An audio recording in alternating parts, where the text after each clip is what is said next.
राधे राधे भाइयों, एक बार ये दीदी का जवाब सुनो, बिल्कुल ही मजा आ जाएगा। है देखिए, हमारे देश में ना मुसलमानों को, मैं आपको खुलकर बोलती हूँ ये बात, मैं नॉन मुस्लिम हूँ फिर भी मैं बोल रही हूँ कि इस देश में इतना बदलाव आ चुका है, इतना चेंज हो चुका है देश कि मैं ही सेम लड़की हिंदू हूँ, पर मैं ही सेम लड़की यहाँ पर मुसलमान होती और ये सब चीजें बोल रही होती तो कल जेल में पड़ी होती। तो इस देश में नाम होने से फर्क पड़ता है। इस देश में अगर आपके पीछे खान मोहम्मद लगा हो तो फर्क पड़ता है। इस देश में आपके पीछे शर्मा और पंडित लगा हो तो फर्क पड़ता है। इसलिए ये लोग दूरी बना के, और मैं इस चीज को बिल्कुल गलत नहीं मानती, मैं इस चीज को गलत नहीं मानती, क्योंकि अपनी सेफ्टी सबसे पहले है। देश में आप आवाज उठाओ, अच्छी बात है, बट अपनी सेफ्टी बहुत पहले है। वो लोगों को उठाकर आप ये देखिए कितने प्रोटेस्ट हुए एनआरसी के, सीए के। उमर खालिद आज तक जेल में है, खालिद सैफी आज तक जेल में है, सारे के सारे मुसलमानों को आज तक जेल में डाला गया है और आज उनके खिलाफ सबूत भी नहीं है, फिर भी उनको जेल में डाला गया है। हमने भी बहुत प्रोटेस्ट किए, मैंने भी लगातार बहुत सारी ऐसी बाइटें दी है जिसकी वजह से मैं जेल में जा सकती थी, पर यहाँ पर हिंदू और मुसलमान होने में फर्क पड़ता है।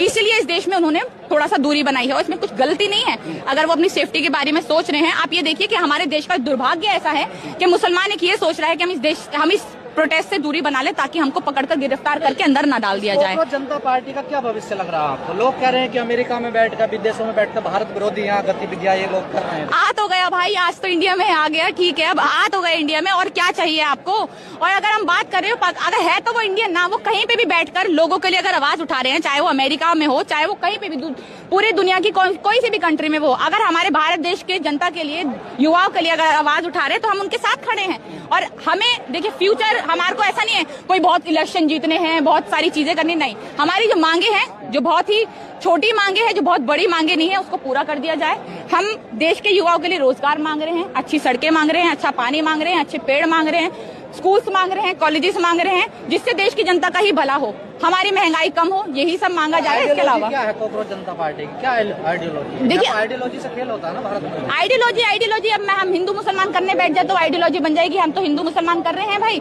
उतना होगा। आइडियोलॉजी ये है कि हमारे देश को रोजगार दो, बस। हमारी देश की जितनी भी जनता है, बताया जा रहा है ना, दीपिका को देखिए। हाँ, क्योंकि जय भीम, हम तो खुद कहते हैं, देखिए मैं दलित हूँ और मैं तो दिन रात, हमारे घर में बाबा साहेब की मूर्ति है, मेरे हाथ पे टैटू भी बाबा साहेब का बना हुआ है।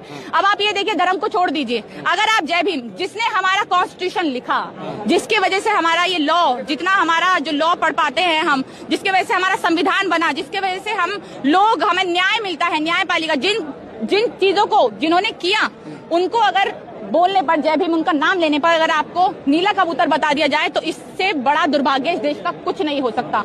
इससे बड़ा दुर्भाग्य इस सरकार का कुछ नहीं हो सकता कि जब एक, मतलब जिनकी वजह से हम लोग सांस ले पा रहे हैं, लड़कियां घरों से बाहर निकल पा रही हैं, पढ़ पा रही हैं, लिख पा रही है, जिसके वजह से आप लोग बाइट ले पा रहे हैं, आजाद घूम पा रहे हैं, जिसके वजह से हमारे सारे मौलिक अधिकार हैं, उनको अगर उनका नाम लेने पर अगर आपको एक नीला कबूतर या भीमटा बता दिया जाए तो उससे बड़ा दुर्भाग्य कोई नहीं हो सकता। इससे पहले लगातार ये नैरेटिव बनाया जा रहा था कि जब कॉकरोच हमको उतरेंगे तो उपद्रव मचाएंगे।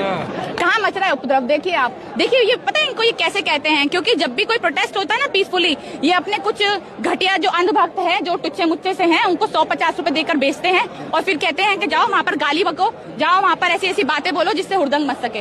पर यहाँ पर ऐसा कुछ नहीं होगा। हमने देख लिया है, पहले ही आते ही वो वहाँ पर सब खड़े हुए थे, हमने सब देख लिया है। दलाल रिपोर्टर्स भी बहुत सारे आए हैं। आज मीडिया आपके साथ में, पुलिस प्रशासन आपके साथ में, विपक्ष आपके साथ में, तो फिर कैसे लड़ाई लड़ोगे आप लोग, कैसे जीतोगे? आपको कैसे पता नहीं है सब साथ? मनोज झा ने बिल्कुल क्लियर मना कर दिया, देखिए कि मेरे साथ धोखा किया इन लोगों ने, मुझसे लेटर पे कुछ लिखवाया, प्रेस कॉन्फ्रेंस कुछ कर दी इन्होंने। देखिए, बात ये है कि हमारे साथ कोई हो या ना हो, विपक्ष हमारे साथ हो या ना हो, पुलिस हो या ना हो, या दलाल मीडिया हो या ना हो, सोशल मीडिया हमारे साथ है, सोशल मीडिया हमारे साथ है और देश की जनता हमारे साथ है, देश का युवा हमारे साथ है। और जब ये है तो हम देश भी चेंज कर सकते हैं, बदल सकते हैं, पूरा देश को भी अच्छी तरीके से, हमारे देश की मीडिया को भी गिरा सकते हैं और देश की सरकारों को भी गिरा सकते हैं। जब भी कोई आंदोलन होता है, हमेशा देखते हैं, कोई ऐसा नहीं होता कि सारे पुलिस वाले उनके साथ है, सारा प्रशासन उनके साथ है, सारी जो कानून व्यवस्था उनके साथ है, नहीं, हमेशा इनको खिलाफ ही देखा जाता है, इनके खिलाफ ही होता है, क्योंकि जो सरकार होता है उसके खिलाफ बोल रहे होते हैं, सरकार के हाथ में सब कुछ होता है, तो ये हमेशा खिलाफ होता है। पर आंदोलनों से हमेशा सब कुछ बदला गया है। चिंता करनी चाहिए, बिल्कुल करनी चाहिए, बहुत ज्यादा करनी चाहिए। देखिए, मैं अभी यही बोल रही थी पहले भी बाइट में कि इनके हालात, इनके काम, इनके कर्मकांड तो ऐसे ही है जैसे नेपाल में हुआ है ना, कि इनको मार मार के भगाया गया, पर हम नहीं करेंगे ऐसा। हमें बहुत पीसफुली अपनी मांगे हैं, हम हाथ जोड़ के मांगे कर रहे हैं कि हमारी मांगों को पूरा कर दिया जाए। हमें नहीं चाहिए आपसे, हम नहीं चाहते कि हाँ ऐसे हालात आए कि आपको मार मार के पीट के पानियों में नंगा करके भगाया जाए। नहीं, हम नहीं चाहते। गाय के नाम पे, मदरसे के नाम पे, मस्जिद के नाम पे बड़े मजबूत है। देखिए कि देखिए कोई मजबूत नहीं है। अगर मजबूत होते ना, जो इतने फॉलोअर्स होते हैं ना, ये मजबूत है ईवीएम से। ये मजबूत है सिर्फ ईवीएम से कि इनको वोट मिल रहा है और इतना खतरनाक, ये इतनी खतरनाक धांधली कर रहे हैं कि जीत जा रहे हैं। ये सिर्फ उस चीज से, बैलेट पेपर से आप चुनाव करा लो, आज पता चल जाएगा कितने मजबूत है कितने कमजोर है। ईवीएम भी है क्या? नहीं, देखिए ये कॉकरोच का मुद्दा हो या ना हो, मेरा मुद्दा जरूर है कि ईवीएम में धांधली होती है और ईवीएम में धांधली होती है तभी ये बनते हैं। वरना ये देखिए जो इतने साल इनको इतने फॉलोअर्स कमाने में लग गए सोशल मीडिया पे, कॉकरोच जनता पार्टी ने 2 ही दिन में वो इतने फॉलोअर्स कमा लिए। रुक गए अब देखिए। हाँ, रुक गए तो क्या हुआ, रुकने बड़ी वाली बात नहीं है, पर है कितने, दोनों मतलब कितनी सारी पार्टियों को अगर एक साथ मिला कर दोगे उससे भी ज्यादा उनके फॉलोअर्स। मैं सोशल मीडिया के फॉलोअर्स को भी नहीं मान रही कि सोशल मीडिया, देश की जनता जब यहाँ पर आकर खड़े होकर एक कॉल पर इतने लोग इकट्ठे हो सकते हैं तो देश की जनता अभी भी जागरूक है, देश का युवा अभी भी जागरूक है और हम यही कोशिश करेंगे, यही मांग रहेगी कि हमारी मांगे पूरी की।